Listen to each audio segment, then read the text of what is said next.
Amém, amém, louvado seja Deus. É perceptível o agir do Espírito Santo no meio dessa igreja aqui.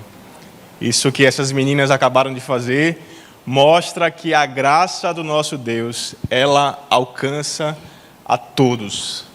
Alcança a minha vida, a sua vida, as pessoas típicas e as atípicas também. Nossa sala sensorial também é outro exemplo da inclusão da graça transformadora do nosso Deus. Que possamos orar por esses ministérios, que o Senhor continue fortalecendo os voluntários e também que o Senhor continue levantando novos irmãos e irmãs para juntos crescermos e cada dia mais glorificar o nome do nosso Deus. Amém? Abra sua Bíblia, por favor, no livro de Romanos. Carta que o apóstolo Paulo escreveu à comunidade de Roma, à igreja de Roma. Hoje vai ser ainda no modelo analógico, antigo, raiz, sem projeção. Então, se você estiver com sua Bíblia, ou puder acessá-la através do seu celular, e quem não tiver, que acompanhe alguém que está ao seu lado, que faça esse compartilhamento da palavra do Senhor. Romanos, capítulo 12. Vamos ler do versículo 1 até o versículo 5. Romanos 12,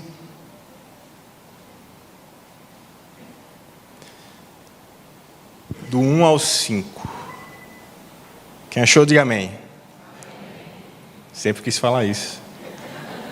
Quem não achou, diga misericórdia. Tem que continuar, né? Amém? Vamos ler juntos? Portanto, irmãos, rogo-lhes pelas misericórdias de Deus, que se ofereçam em sacrifício vivo, santo e agradável a Deus. Este é o culto racional de vocês. Não se amoldem ao padrão deste mundo, mas transformem-se pela renovação da sua mente, para que sejam capazes de experimentar e comprovar a boa, agradável e perfeita vontade de Deus. Por isso, pela graça que me foi dada, digo a todos vocês: ninguém tenha de si mesmo um conceito mais elevado do que deve ter, mas, ao contrário, tenha um conceito equilibrado, de acordo com a medida da fé que Deus lhe concedeu. Assim como cada um de nós tem um corpo com muitos membros, e esses membros não exercem todos a mesma função, assim também em Cristo, nós, que somos muitos, formamos um corpo, e cada membro está ligado a todos os outros. Amém? Vamos orar, falar com o nosso Deus. Deus querido, Pai amado, nós te agradecemos pela Tua palavra. Tua palavra que nos transforma, que nos toca e mostra, Pai, a Tua vontade que é boa, perfeita e agradável. A oração que fazemos é que o Teu Espírito Santo nos toque, Deus. Nos toque onde precisa ser tocado, abra os nossos olhos para que possamos enxergar aqueles pontos, Pai, aqueles locais que o Senhor quer visitar em nosso coração, que possamos sair daqui, Deus, transformados pela Tua mão, pela Tua graça e pelas Tuas misericórdias. Essa oração que fazemos em nome do Teu Filho amado Jesus Cristo, amém, amém, amém. Como o pastor Luiz Carlos falou anteriormente, nós estávamos ontem lá no acampamento dos homens. Na verdade, ainda estamos lá como igreja. Pelo que o Daniel falou, somos aproximadamente 110 homens inscritos, fora aqueles que passaram por lá. Então, 110 mais alguns, como eu, como o pastor Paulinho, como o Joel, passaram por lá e pudemos participar daquele momento engrandecedor. Mas ontem pela manhã, após a mensagem, o pastor Roberto nos chamou para falarmos com os homens acerca de duas perguntas. A primeira dela é que eu quero falar com vocês hoje também. A pergunta era: o que mais atrapalha a vida espiritual do homem? O contexto era, sim, um encontro de homens. Então, por isso a pergunta foi: o que atrapalha a vida do homem? Mas eu quero transmitir e amplificar essa pergunta. O que mais atrapalha a sua vida espiritual? O que mais atrapalha a nossa vida espiritual?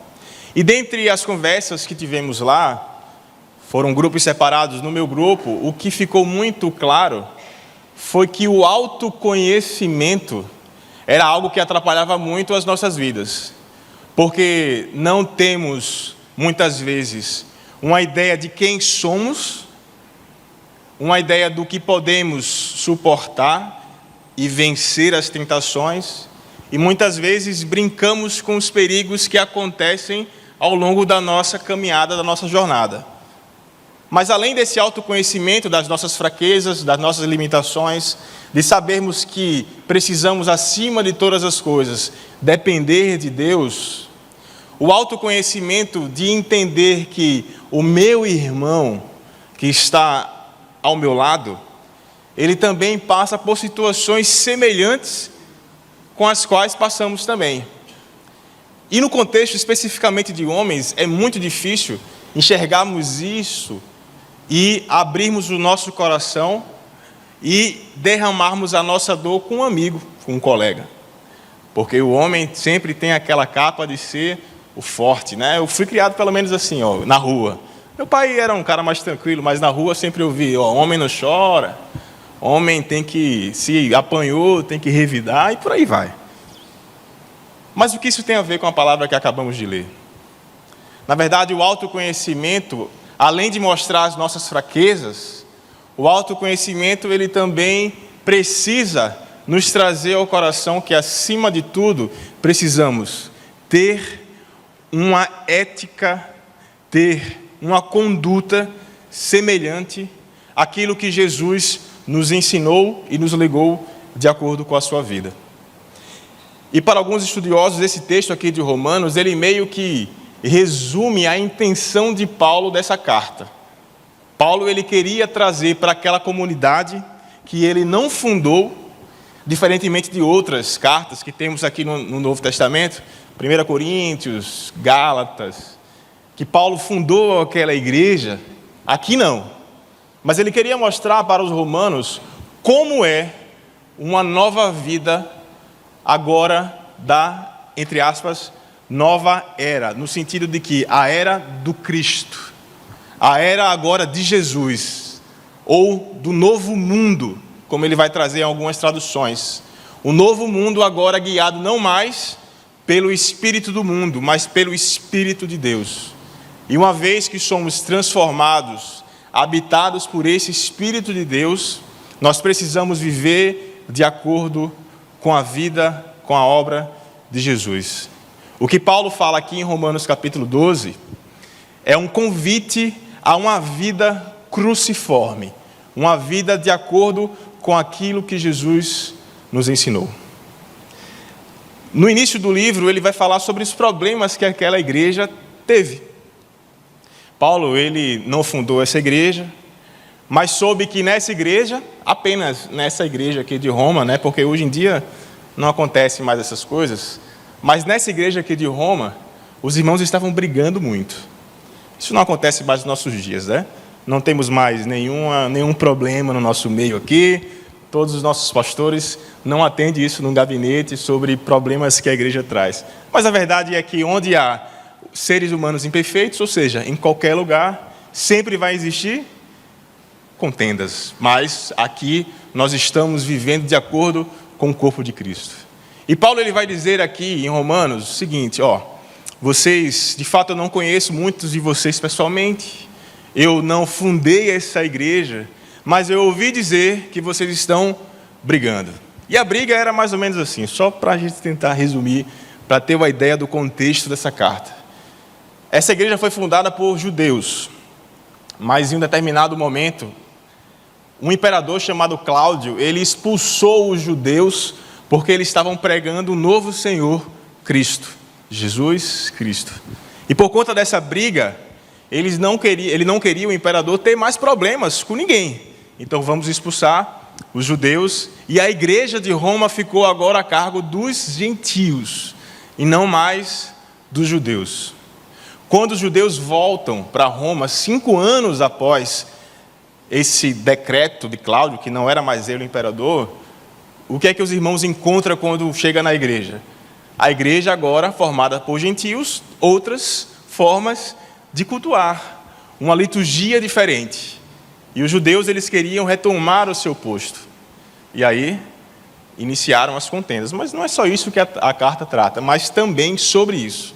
Então, Paulo, ele começa a escrever, ele vai dizer sobre a situação do mundo caído, a situação de Adão, desse pecado que Adão cometeu. Ele vai dizer que por conta disso, os gentios carecem da graça de Deus, mas que os judeus também não podem se considerar um povo especial, porque tanto os gentios e judeus agora fazem parte do novo povo de Deus. E ele começa a explicar várias e várias situações aqui na carta, e agora ele vai dar uma conclusão, ele vai iniciar a exortação da sua carta, a parte prática. E essa parte prática de Paulo, quando ele vai falar para eles, ele quer trazer, não só para Roma, mas para nós aqui hoje também, a importância de termos um caráter moldado por Jesus Cristo, por termos uma vida transformada, moldada e guiada agora, não mais pelos costumes, pelo espírito do mundo, mas pela vida do nosso próprio Jesus. E o que Paulo vai dizer aqui para Roma e para nós é que essa comunidade, essa comunhão que devemos ter para moldar o nosso caráter, ela é baseada em 3 direções. Uma direção em relação a Deus, uma direção em relação a nós mesmos e uma direção em relação ao próximo. E nos versículos 1 e 2, Paulo ele vai falar exatamente sobre um símbolo que as pessoas estavam acostumadas, tanto os gentios que não adoravam, gentios não convertidos, que não adoravam a Deus, tanto os judeus que adoravam a Deus. A ideia de sacrifício, de sacrifícios rituais, culticos. E Paulo ele vai dizer o seguinte: agora Jesus ele traz para nós um sacrifício que é diferente. No Antigo Testamento, a figura do sacrifício, para além de tudo aquilo que a gente está acostumado a ouvir, tinha também um papel muito importante, que era a ideia da comunhão com Deus. À medida que os sacerdotes sacrificavam os animais, Deus estava participando daquele momento, em comunhão com o povo. E quando Paulo fala que agora o sacrifício, ele precisa ser um sacrifício vivo, Paulo está trazendo para nós a ideia de que nós, ao mesmo tempo, somos aquele que sacrifica, mas também somos o próprio sacrifício. Meio paradoxal, né? Nós estamos sacrificando algo, mas nós também somos o sacrifício. Sacrifício vivo. Nós participamos desse momento com Deus. Isso traz para a minha vida e para a sua vida a concepção de que no trabalhar dessa transformação do nosso caráter para o caráter de Jesus, é que essa transformação, ela não é algo que acontece por nós apenas, mas principalmente pelo agir do Espírito Santo em nossas vidas. É por isso que Paulo vai dizer no versículo 2 a ideia de que transformem-se pela renovação da sua mente. Só que o transformem-se pela renovação não é apenas uma atitude nossa, mas sobretudo uma atitude de Deus. É Deus que nos transforma. Mas como é que Ele nos transforma? À medida que eu e você oferecemos a nossa vida como sacrifício vivo a Ele. E a ideia do sacrifício é uma ideia que tem intencionalidade. Nós precisamos nos colocar nessa posição de sacrifício vivo a Deus.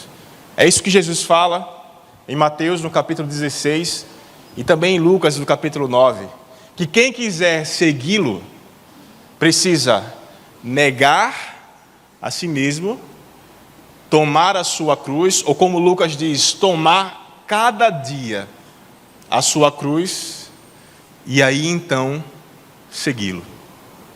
Existe uma intencionalidade das nossas ações, das nossas atitudes diante de Deus. Negar-se, tomar a cruz, sacrificar-se diante dele. Que mediante esse sacrifício vivo, ele age e nos transforma de acordo com a sua vontade. Mas além do sacrifício vivo, Paulo ele vai fazendo meio que uma sequência. O sacrifício é vivo, mas o sacrifício também ele é santo. A ideia da santidade. E a santidade aqui está para além da ideia moral, mas sabermos que somos de fato separados por Deus e para Deus. Separados para louvá-lo, engrandecê-lo e, sobretudo, fazer no meio da sua criação, fazer no meio de nós, da humanidade, a sua vontade. Ter a consciência de que tudo o que eu faço, de que tudo o que você faz é para Deus. Você está se sacrificando, eu estou me sacrificando. O sacrifício somos nós mesmos, mas esse sacrifício, ele é um sacrifício para Deus. Ele é um sacrifício com essa intencionalidade de louvar e de adorar o nosso Deus. Ter a consciência de que as nossas atitudes são unicamente para glorificar o nome do nosso Deus. Mas existe um além ainda. Paulo vai dizer, é um sacrifício vivo, um sacrifício santo, mas também um sacrifício agradável. E a ideia do sacrifício agradável, se a gente lembrar do Antigo Testamento, a ideia é que alguns sacerdotes, sobretudo depois dos reis, eles começaram a ter uma atitude que aparentemente era uma atitude para Deus, mas o seu coração estava distante de Deus. E esses sacrifícios que eles apresentavam não eram sacrifícios agradáveis. Lá em Salmo, no Salmo 51, Salmo 51, verso 16 e 17, o salmista, sabendo da possibilidade de estarmos fazendo sacrifícios com o coração distante de Deus, o salmista ele vai dizer: não te deleitas em sacrifícios, nem te agradas em holocaustos, senão eu os traria. Os sacrifícios que agradam a Deus são o espírito quebrantado, um coração quebrantado e contrito, ó Deus, não desprezarás. Os sacrifícios que agradam a Deus são um espírito quebrantado, um coração quebrantado e contrito, ó Deus, não desprezarás.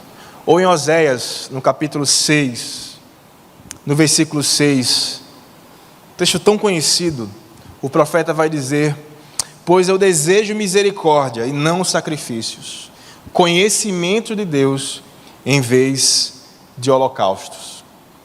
O que fica claro nos textos que acabamos de ler é que existe uma forma de vivermos pensando que estamos agradando a Deus, mas de fato a nossa intenção no coração está distante de Deus. E isso acontece muitas vezes em nossas vidas. Essa é uma luta que travamos quase diariamente, achando que alguns rituais que fazemos, algumas práticas que fazemos de virmos aqui à casa de Deus, de termos aquela rotina de ler a Bíblia, de orar, e nada disso está errado, muito pelo contrário, faça isso, venha para a igreja, tenha o seu momento devocional. Só que acabamos entrando nesse ciclo, então acabamos entrando nesse piloto automático, e o sacrifício que estamos fazendo apenas por fazê-lo, mas não estamos refletindo naquilo que realmente Deus ele quer da minha vida e da sua vida. E por conta de acharmos que estamos agradando a Deus, por fazermos determinadas práticas, falarmos um vocabulário específico, que alguns até denominam de crentez, né? Aqui a gente não tem muito isso não, mas eu vim de outra comunidade que a gente tinha um vocabulário específico, né? É o vaso, é o irmão, é o terra, mas, enfim. Mas a gente acha que fazer dessa forma, a gente está agradando a Deus, e muitas vezes os nossos olhos estão fechados para aquilo que deveríamos fazer de acordo com a vontade de Jesus. É alguém que está ao nosso lado, às vezes tão próximo, que divide a casa com você, que divide a casa comigo, que é o seu pai, que é a sua mãe, um amigo, uma amiga de trabalho, alguém na rua que você passa, e o seu coração está pensando que você está fazendo a vontade de Deus porque os seus sacrifícios, entre aspas, estão em dia, pegando um checklist lá, e hoje eu orei, cheque. Hoje eu li a Bíblia, confere. Hoje eu falei a paz do Senhor, ou graça e paz, confere. Hoje eu não falei nada de errado, confere. Hoje eu não olhei para ninguém com segundas intenções, confere. Mas as atitudes práticas, como Paulo fala aqui mesmo em Romanos, a utilização dos nossos membros, ou dos nossos recursos que temos para ajudar aquele que precisa do nosso abraço, dos nossos recursos, do nosso ouvido, da nossa atenção, simplesmente deixamos de lado porque o nosso sacrifício está em dia. Mas Paulo fala, o sacrifício, ele pode ser não agradável a Deus. Por isso que ele fala, faça um sacrifício vivo, santo, mas cuidado na intenção do seu coração, porque ele pode ser um sacrifício vão e não agradável a Deus. Mas graças a Deus, porque como eu falei antes, esse movimento de transformação, ele não é apenas um movimento nosso, mas ele é um movimento de Deus nas nossas vidas. Precisamos abrir os nossos olhos, nossos corações e entendermos e clamar por essa transformação das nossas mentes para que, de fato, o nosso sacrifício seja santo, vivo e agradável a Deus. E é a partir daí, dessa primeira relação com Deus, é que podemos agora partir para as próximas relações. Que em segundo lugar, Paulo vai dizer que é a relação nossa conosco mesmo. A ideia do autoconhecimento. E Paulo está escrevendo aqui para uma comunidade que está dentro de uma filosofia que essa frase aqui do autoconhecimento, no versículo 3, estava altamente aflorada. O versículo 3 fala assim, por isso, pela graça que me foi dada, digo a todos vocês, ninguém tenha de si mesmo um conceito mais elevado do que deve ter, mas ao contrário, tenha um conceito equilibrado, de acordo com a medida da fé que Deus lhe concedeu. Foi Sócrates que falou, conhece-te a ti mesmo, e então conhecerás o universo e os deuses. Só que Paulo ele faz uma paráfrase aqui disso. Conheça a você mesmo, e então você vai conhecer quem de fato é Deus, porque você precisa dele para ter uma vida plena, e você vai conhecer não o universo, mas você vai conhecer o mundo e, consequentemente, a dor que esse mundo sofre, e por conta desse conhecimento, agora você vai agir para ser mãos, braços e pernas de Jesus para tocá-lo e para curá-lo através do Espírito Santo.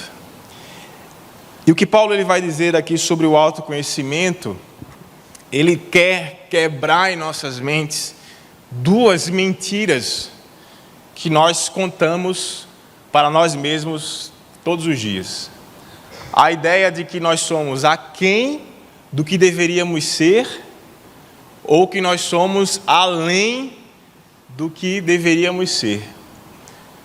Não sei se você já passou por essa experiência, mas muitas vezes o que nos move todos os dias é que estamos em uma situação que deveríamos estar melhor, que estamos sentindo algo que é tão difícil, mas o fato desse sentimento é porque nós não estamos onde deveríamos estar. E aí, infelizmente, a internet traz bênçãos, mas também traz outras maldições aí que precisamos desviar delas. A internet vai trazer para nós, as redes sociais, a ideia da comparação. E aquele ditado talvez nunca foi mais real do que hoje, A ideia do que a grama do vizinho é sempre mais verde. E a gente fica sempre pensando o seguinte, isso que eu estou vendo aqui, do meu amigo, eu poderia estar na situação dele. De repente alguém que estudou com a gente, fez o mesmo curso, estudou na mesma escola, na mesma faculdade, trabalha no mesmo trabalho que a gente.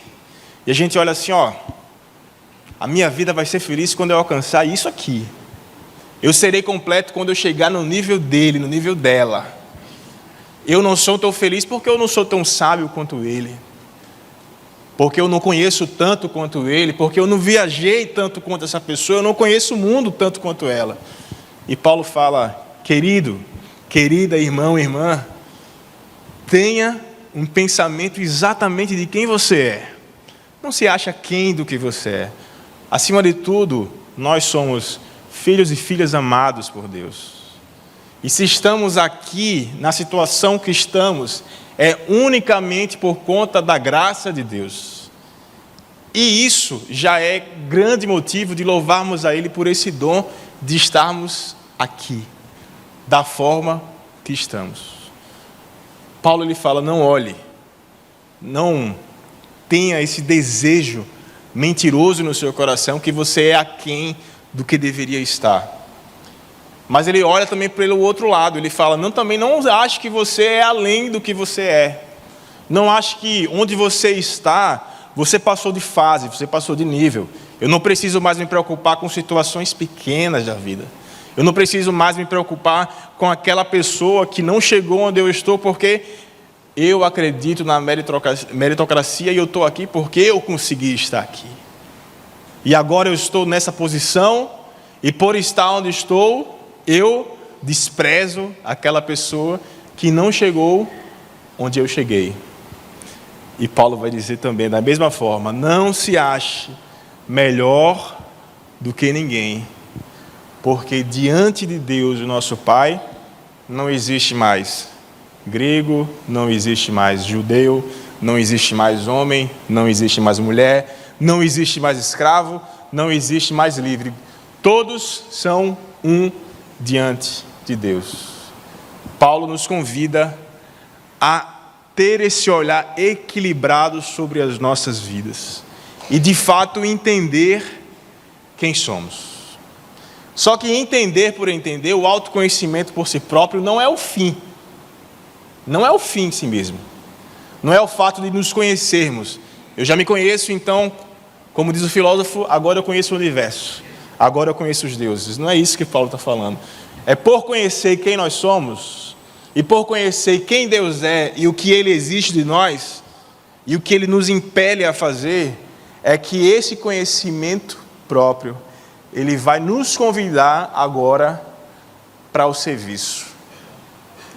O Evangelho, na verdade, é isso. É o conhecimento de quem é Deus, o conhecimento de quem nós somos e o conhecimento do que devemos fazer à luz desse Evangelho. E é isso que Paulo vai dizer dos versículos 4 e 5. Assim como cada um de nós tem um corpo com muitos membros, e esses membros não exercem todos a mesma função, assim também em Cristo nós, que somos muitos, formamos um corpo, e cada membro está ligado a todos os outros. Nós conhecemos a Deus, nós conhecemos a nós mesmos, mas por conta disso, precisamos entender qual é o nosso papel nesse corpo. Já entendemos que, independentemente de qual membro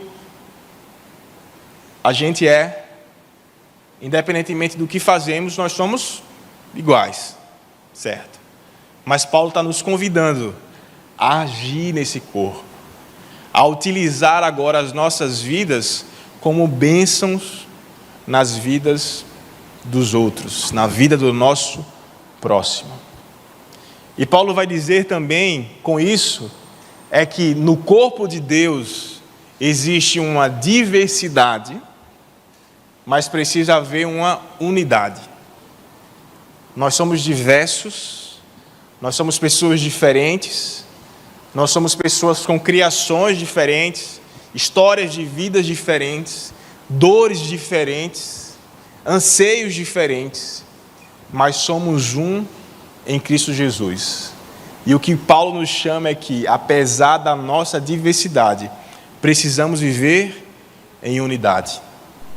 Apesar da nossa identidade, precisamos viver sabendo que existe a alteridade, existe o outro, que assim como nós, é amado por Deus e faz parte do mesmo corpo. E a nossa missão, o nosso desejo, a nossa ação é achar qual é o nosso lugar nesse corpo. Nós estamos pregando em Romanos capítulo 12, porque o Senhor Deus falou aos nossos corações, como ministério, sobre a necessidade contínua de crescermos como corpo de Cristo. Uma necessidade contínua de aprendermos cada vez mais qual é o nosso papel nesse corpo. Essa mensagem serve para nós também, para entender e discernir o que o Senhor quer fazer conosco, através das nossas vidas, a sua obra no meio da sua igreja. A oração que nós fazemos é que o Espírito Santo de Deus, ele nos transforme todos os dias, para que possamos viver não mais de acordo com aquilo que o mundo dita, mas de acordo com a vontade do próprio Deus, com a vontade do Espírito. Mas que essa transformação ela não pare em nós, que essa transformação ela vá adiante, porque nós não somos uma igreja represa, nós somos uma igreja rio. Nós não seguramos a graça de Deus, nós espalhamos essa graça, porque nós não merecemos, mas Deus nos deu como presente, e esse presente nós queremos cantar, proclamar e dizer para todos que estão ao nosso lado, aqui e lá fora. Que o Senhor transforme as nossas vidas, que possamos viver com esse desejo no coração. Como diz a missionária Nauzira Nascimento, que possamos orar para Deus e dizer para Ele, Senhor, não me deixe de fora do que o Senhor está fazendo no mundo. Que possamos ter essa atitude, essa intenção no coração, essa verdade de que nós somos agentes, como o próprio apóstolo Paulo fala, agentes de reconciliação no mundo. Que possamos ser homens e mulheres que proclamem a justiça de Deus no mundo. Amém? Amém.